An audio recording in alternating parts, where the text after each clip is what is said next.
never finish my day without eating rice. So, hello everyone, for today's video nga po papakita ko sa inyo kung ano nga po ang mga kinain ko bago natapos ang araw na to at ano ang mga ginawa ko. So, ito is ang electrolyte po.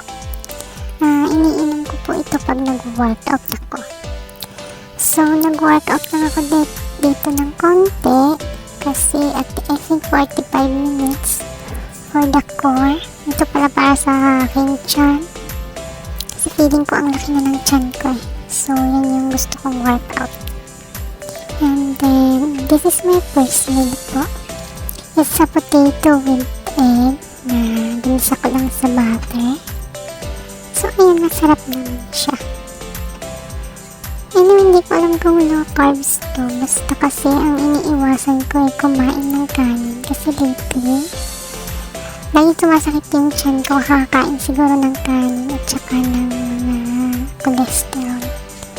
Kasi nga galing ako ng bahay at sa bahay hindi ako masyadong nagkakain. And ito nga, I'm drinking black coffee po without sugar po yan nga. So, medyo mapait. Pero okay naman, masarap. Yun nga daw, para daw yun sa diet, okay daw yun siya. Of course, ito, kumain na ako ng half an apple. Hindi ko alam kung mauubos ko kaya ang iniwa ko is half lang. Itong potato ay hindi ko nga din po naubos ito. Kasi nabusog na ako. So, ayan. Sana magtagal ako sa ganitong pag-diet. Kasi hindi naman talaga ako mataba. Kaya lang, yung tiyan ko kasi lumalaki. Then, this one is it's 2 in the afternoon po at nakataramdam ako ng gutom. So, uminom lang ako ng barley na coffee. Yari nga parang damo-damo tingin nyo naman. Damong-damo ano. At hindi na hinahal tsaka medyo lasang damo po sa dya ito. Pero okay naman siya. Masarap.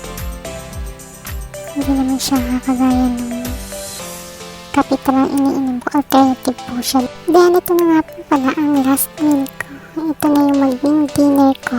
It's magsi 6:30 in the evening po. So, ang gusto ko talaga before mag 6, nakakain na ako. Kaya lang, umiinom kasi ako ng pizza. Ayokong pagkatapos ko kumain saka ako umiinom. Kasi gugutumin ako ng gugutumin. So, kailangan kong uminom muna bago kumain. So, ayan nga, ang dinner ko lang is pritong tilapia na kalahati. Tapos lettuce, and cucumber, at saka apple po na prutas. So, okay naman. It's my second day po na hindi ko makain ng rice, no? At saka okay naman, nakayanan ko naman.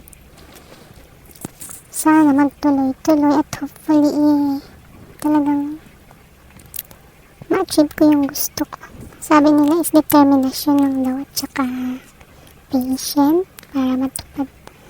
Ma-achieve mo yung gusto mo. So, sana nga talagang magiging makuha ko yung gusto ko. Ma-achieve ko. So, ayan. Okay naman siya. Masarap. Healthy siya. Tsaka, lately kasi medyo sumasakit lagi yung tiyan ko. Kaya, nag-decide ako na magganito nga.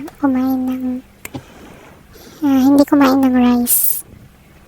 Siguro kasi nasanay ako nung nasa bahay pa ako, hindi masyadong nakain ng rice. Kaya nung nakalabas ako talaga namang nag-craving ako sa lahat ng pagkain at yun sumakit nga ang tiyan ko. So, patapos na po ito. So, ayan lang. Thank you for watching. Hopefully, sa mga gustong mag-diet dyan, ganito din gawin nyo.